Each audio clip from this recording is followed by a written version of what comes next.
ఒక కొడుకు తన తల్లిని ఇలా అడిగాడు, అమ్మా నాకు 18 సంవత్సరాలు వచ్చాక నాకేమిస్తావమ్మా అని. ఖచ్చితంగా మంచి బహుమతి ఇస్తాను బిడ్డ, ముందైతే మంచిగా చదువుకొని ప్రయోజకుడి అవ్వు, ఇంకా చిన్నపిల్లవాడివే కదరా బంగారం అని పలికింది ఆ తల్లి. అలా కొద్ది రోజులు గడిచాయి. ఆ అబ్బాయికి జబ్బు చేసింది. డాక్టర్ అతను బ్రతకడం కష్టమని చెప్పేశాడు తల్లికి. ఆ మాట వినగానే తల్లి తల్లడిల్లిపోయి తన బాధను తనలోనే దిగమింగి బిడ్డ దగ్గరికి వెళ్ళింది.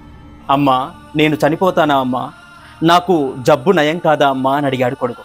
నీకేం కాదు బిడ్డ, నేనున్నంత వరకు నీకు ఏమి కానివ్వనరా నాన్న అంటూ ఆ బిడ్డని హత్తుకొని ఏడ్చింది ఆ తల్లి. కొద్ది రోజులకు ఆ అబ్బాయికి జబ్బు నయమైపోయింది. అతనికి 18 సంవత్సరాలు రానే వచ్చాయి. పుట్టినరోజు నాడు ఆ అబ్బాయి తన తల్లి గదిలోకి వెళ్ళి గది అంతా వెతికాడు. అక్కడ అతనికి ఒక ఉత్తరం కనిపించింది. అందులో ఇలా ఉంది, బాబు నీకు పుట్టినరోజు శుభాకాంక్షలు రా బిడ్డ, నీకు మాటిచ్చిన ప్రకారం నీకు నేను బహుమతి ఇవ్వాలి. అది నీకు ఎప్పుడో ఇచ్చేశాననే అనుకుంటున్నాను కన్నా. నీ ప్రాణానికి ముప్పని తెలిసి నేను బ్రతికి ఉండటం వృధా అనుకొని నీకు నా గుండెను ఇచ్చేశాను రా కన్నా.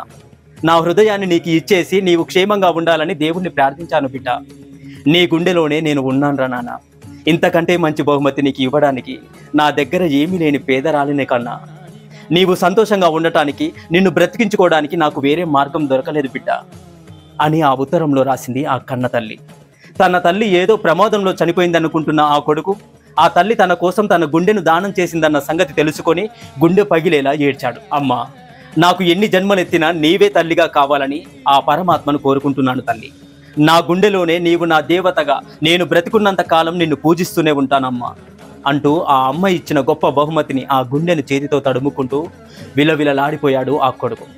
దయచేసి తల్లి ఉన్నప్పుడే ఆమెను ఆప్యాయంగా చూసుకోండి. మాతృదేవో భవ. మీకు ఈ వీడియో నచ్చితే తల్లి ప్రేమ ఎంత గొప్పదో మీ మాటల్లో కమెంట్ చేయండి. Hare Krishna. Thank you for watching this video. మరెన్నో వీడియోస్ కోసం మన ఛానల్ని ఇప్పుడే సబ్స్క్రైబ్ చేసుకోండి.